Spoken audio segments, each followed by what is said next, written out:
queridos amigos, que o Mestre Jesus nos envolva na sua paz e na sua bondade. Todo o Evangelho de Jesus, conforme ele mesmo disse, que toda a lei e os profetas se resumiam em amar a Deus sobre todas as coisas e ao próximo como a si mesmo. Naturalmente, o seu Evangelho também tipifica esse mesmo ensinamento fundamental de amar a Deus antes de tudo e ao próximo como a si mesmo. Significa que nós devemos valorizar a vida de maneira incondicional, reconhecendo-a como suprema e de um valor indiscutível. E também, pelo fato de reconhecermos a vida como algo de valor inabalável, reconhecemos no nosso próximo e em nós mesmos esse ensaio pleno de vida. Portanto, devemos amar a figura da vida que está no próximo e em nós. Porém, trazendo esse conceito para a atualidade, qual seria o elemento essencial de recuperação desse amor? Já que somos criaturas em trânsito no nosso aprendizado constante, já que somos aprendizes ao longo da eternidade, hoje, qual seria a sublimação potencial desse amor que nós, aprendizes, já poderíamos entregar como finalidade precípua, fundamental, na relação uns com os outros e conosco? O Evangelho de Jesus nos aponta isso, de uma forma indireta, mas ele nos mostra que o elemento essencial de sublimação do amor que está contido em nós é a compaixão. A compaixão é um fenômeno de relação profunda que temos conosco e com os outros, em um estado total de aceitação sem julgamento daquilo que nós representamos e que as outras criaturas representam. Se nós pudermos traduzir o que significa compaixão, nós podemos conceituar dizendo: é o estado de aceitação total, sem julgamento, de tudo o que representamos, nós e os outros. Quem consegue penetrar nesse estado de comportamento e de assimilação de si mesmo e do outro, inicia a capacidade de viver em paz. Porque tudo o que nós fazemos é justamente o oposto. Nós julgamos continuamente. Nós apontamos erros e depreciamos a nós e aos outros continuamente. Estabelecemos a queixa, a reclamação, o apontamento da dificuldade, a sensação de abandono, ou de despreparo, ou de incapacidade, o tempo inteiro em relação a nós e aos outros. Tudo o que não fazemos é usar da compaixão. Jesus, no seu Evangelho, exercitou continuamente esse estado de compaixão consigo e com os outros. Consigo, reconhecendo que ele era, sim, o enviado do Criador para lançar ao mundo a boa nova. Certa vez ele perguntou aos discípulos: quem diz o povo que eu sou? E vários se aproximaram para responder, dizendo: bem, alguns dizem que tu és Zacarias, o profeta, outros dizem que tu és Jeremias, e alguns dizem que és mesmo Elias que voltou. Ele se dirige para Simão em um olhar muito profundo e diz: e tu, Simão, quem dizes que eu sou? E a resposta é clara: tu és o Filho do Deus vivo, aquele que realmente foi enviado como o Messias. E Jesus então reforça aquilo que Simão afirma, dizendo: bem-aventurado tu és, porque me reconheceste tal qual eu sou.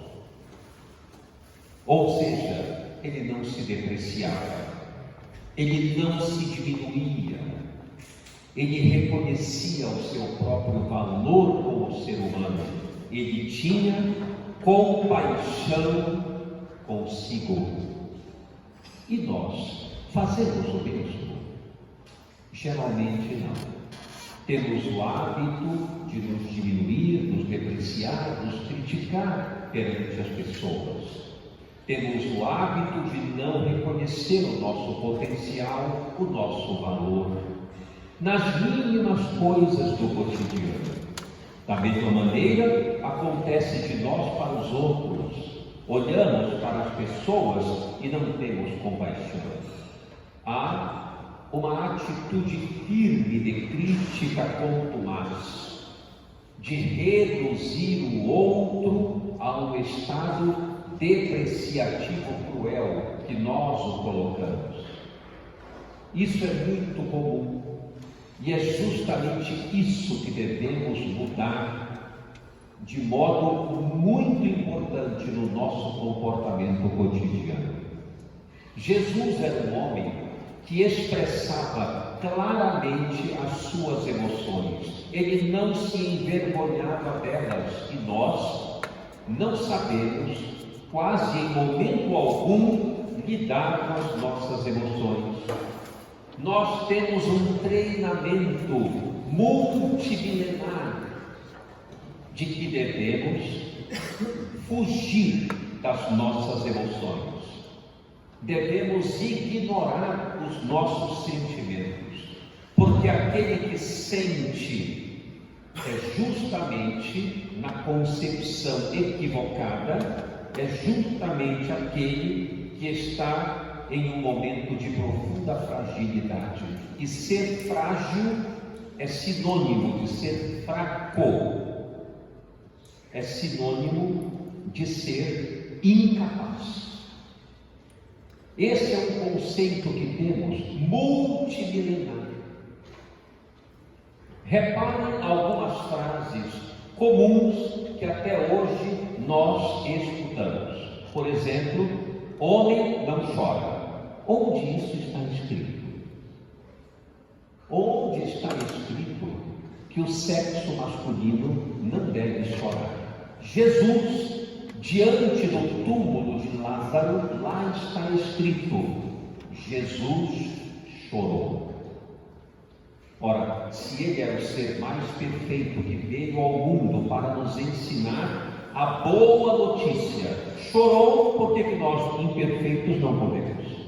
Onde está escrito que homem não chora? É um conceito multimilenar, machista e bastante improdutivo, porque aquele que ignora seus sentimentos sofre muito mais. A psicologia já provou de longa data que quando nós não travamos contato direto com aquilo que nos faz sofrer, quando não somos compassivos, dóceis com os nossos sentimentos, não nos envergonhando deles, mais eles se avolumam e perturbam a nossa vida, paralisando a marcha que devemos empreender.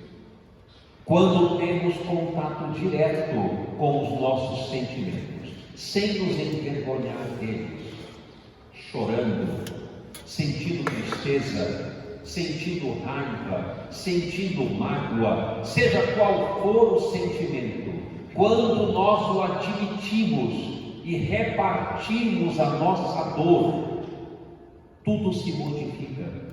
Abrem-se portas de transformação para nós.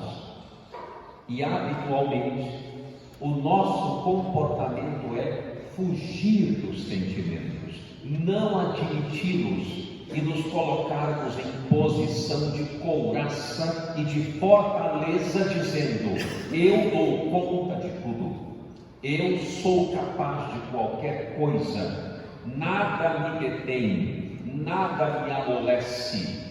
E nós nos colocamos como aquela couraça poderosa, onde o sofrimento vem e parece não atingir. Um grande engano, porque ele penetra por todos os poros, e quando nós não admitimos a nossa dor, a nossa fragilidade, nós crescemos muito mais as nossas angústias e sofrimentos. Paulo de Tarso afirmou certa vez: quando eu estou fraco, é justamente quando sou forte. Essa afirmação é totalmente psicoterapêutica. Ele quis dizer: quando eu me coloco diante da minha fragilidade, quando eu admito a minha vulnerabilidade, quando eu admito que preciso de ajuda e não dou conta de tudo porque sou humano, é justamente quando eu me fortaleço. E ele está correto. Não é um hábito nosso agir dessa forma. Nós nos defendemos de toda maneira em relação às nossas dores, aos nossos sentimentos, aqueles que mais machucam.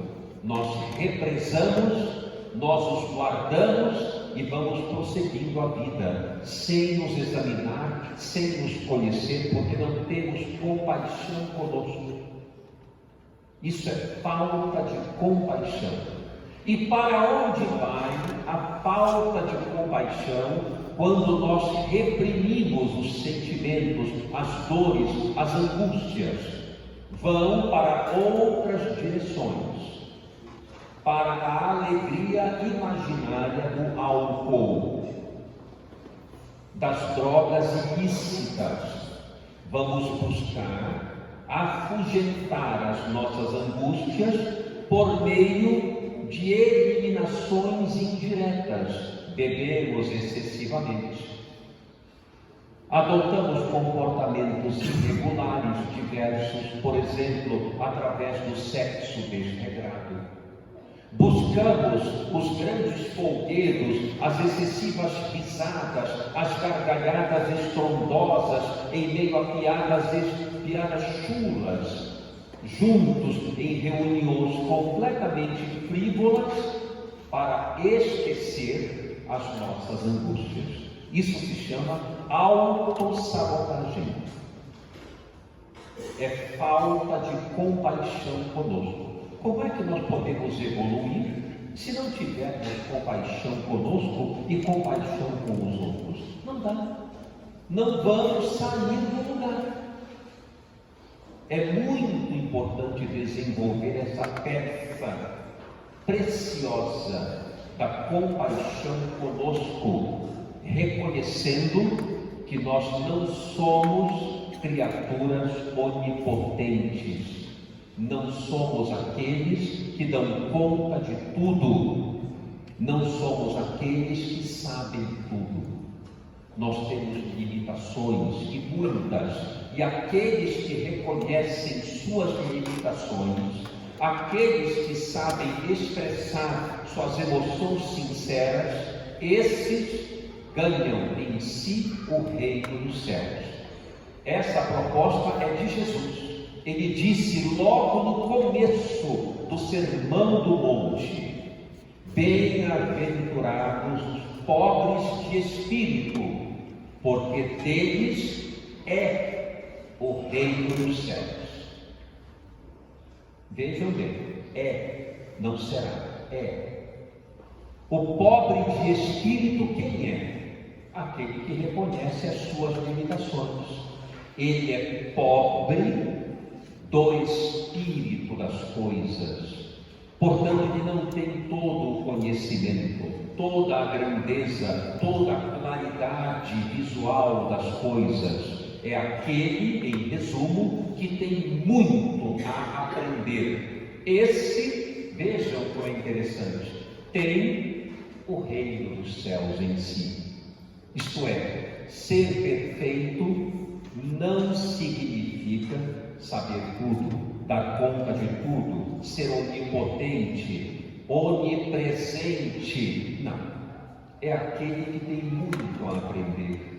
É aquele que reconhece o seu limite, é aquele que precisa de ajuda, é o pobre do espírito das coisas. É esse o sentido de pobre de espírito. É aquele que ainda tem lacunas a serem preenchidas de conhecimento, de sentimentos verdadeiros. É aquele que diz: Senhor, ajuda-me, porque eu não estou conseguindo nesse momento entender o que está acontecendo. Eu preciso de apoio. Esse contém o reino de Deus dentro de si, porque tem compaixão de si mesmo, não se acusa, não se molesta, não se definha, aceita-se tal qual é, mas não fica satisfeito em como está. É completamente diferente. Eu posso me aceitar tal qual eu sou, mas não preciso ficar satisfeito em como me encontro. Eu quero ir para mais, para melhor, mas eu me aceito como eu estou. Eu me valorizo, eu gosto de mim, eu me cuido. Isto se chama autocompaixão. Certa vez eu atendi uma pessoa que me foi encaminhada para uma terapia. Vejam como é o conceito interno da falta de autocompaixão. E ela me diz assim, quando eu perguntei a respeito da sua origem, do seu desenvolvimento infantil, de adolescência, ela imediatamente se lembrou de algo do qual ela se orgulhou muito e disse: me lembro imediatamente de algo importante. E eu disse: do quê? Do que meu pai me dizia. Meu pai me dizia: filha, você é o diamante do papai.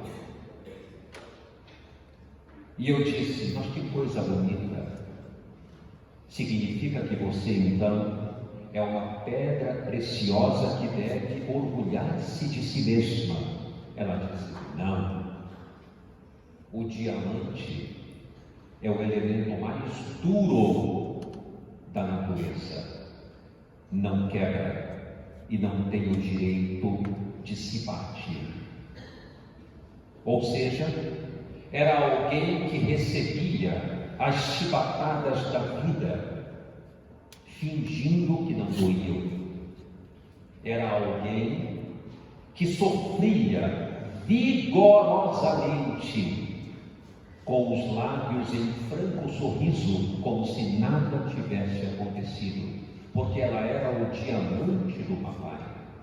Ela não podia fracassar, ela não podia decepcionar, então ela tinha que ser dura consigo e com os outros. Não perdoava nada, não perdoava a si mesma em nada. Vejam o paradoxo do que representa tal pedra preciosa. É assim que nós pensamos frequentemente de nós. Eu não posso falhar, eu tenho que dar conta, eu não posso decepcionar, eu tenho que ser forte. E adotamos uma falta profunda de autocompaixão conosco. quando Jesus propõe que é justamente o contrário, aquele que quer alcançar a perfeição relativa. Queremos ser perfeitos? Sejamos autênticos conosco, aceitando-nos, desculpando-nos e desculpando os demais. Jesus, diante de Simão, que o negou 3 vezes, teve profunda compaixão dele. Diante de Pilatos, teve uma profunda compaixão. Diante da mulher adúltera, teve uma profunda compaixão. Quando ficou somente ele e a mulher adúltera, e todos haviam ido embora, ele perguntou para ela: mulher, onde estão os teus acusadores? Eles te condenaram? Ela disse: não, Senhor. Então, nem eu te condeno. Vai e não peques mais. Era uma mulher que havia sido flagrada em adultério, o que honestamente, no cômputo da história, eu ponho muito em xeque esse adultério, porque as circunstâncias, não vamos analisar aqui porque o tempo urge, mas as circunstâncias eram bem diferentes. O horário era muito estranho e a cilada era para Jesus, não para a mulher. Provavelmente foi alguém intimidada a mentir, provavelmente, mas fala, digamos que ela tenha sido flagrada em adultério. Jesus se depara só com essa mulher e pergunta: onde estão os teus acusadores? Essa pergunta é fenomenal, porque provavelmente não foi relacionada aos apedrejadores. Não deve ter sido esse o sentido. A pergunta foi: como estás te sentindo neste momento? De que forma estás pensando a teu respeito? Estás te acusando nesse momento de forma dolorosa? Estás te sentindo alguém completamente destruída e fracassada? Onde estão os teus acusadores internos? Eles estão te condenando, porque ele não queria que ela saísse dali como alguém miserável, como alguém deprimida e como alguém fracassada. Ele queria que ela saísse dali como alguém renovada. Olha a compaixão para o outro. Então ele pergunta: onde estão os teus acusadores? Perguntando a respeito de sentimentos e de pensamentos destrutivos que ela pudesse conduzir com ela, fracassando adiante. Naquele momento ela caiu em si e olhou para dentro de si própria e começou a receber o influxo de bondade daquele homem, que foi o único que a compreendeu. Olhou para dentro de si e instalou o começo da própria renovação, dizendo: é verdade, eu sou um ser humano, eu posso ter me equivocado, mas as variáveis foram inúmeras que me levaram a isso. Não quer dizer que eu tenha que repetir, porque vou me punir, porque vou me destruir. Eu sou gente, eu posso me recompor e retomar o meu caminho a fim de orgulhar-me de mim mesmo. Ele tem razão. Imediatamente ela disse: não, Senhor, ninguém está me condenando. Ele disse então: nem eu te condeno, vai e não peques mais. Propõe então uma virada total no comportamento ético daquela mulher, onde naquele instante ela assume o compromisso de valor, ela se aceita integralmente, valoriza-se apesar do equívoco e transforma-se, saindo para não cometer mais aquele engano, aprendendo uma profunda lição de alto valor. O nome disso é compaixão. É o que fazemos conosco. quando nos equivocamos, quando ofendemos alguém, quando soltamos uma palavra imprópria, quando fazemos alguma coisa que depois percebemos magoou pessoas. O que é que nós fazemos conosco? Entramos em depressão, entramos em menosvalia, ficamos nos punindo, ou nós dizemos, não, um momento, eu sou gente, eu me equivoquei, mas eu estou reconhecendo e posso retomar o meu caminho com essa lição, não retomando mais aquele equívoco, aquele erro, e sai adiante, próspero e convicto de que é capaz de viver melhor que aquela fase. Isto é autocompaixão, não é piedade, não é pena, é compaixão. E assim devemos ter dos demais, porque eles estão na mesma linha de execução que nós. Assim como queremos a compaixão para nós, por que não podemos dar aos outros?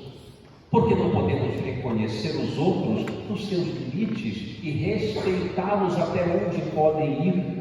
Eu queria tanto que fulano me compreendesse, que fosse diferente, que fosse amável, que fosse dócil, que fosse, enfim, mil coisas, mas não é.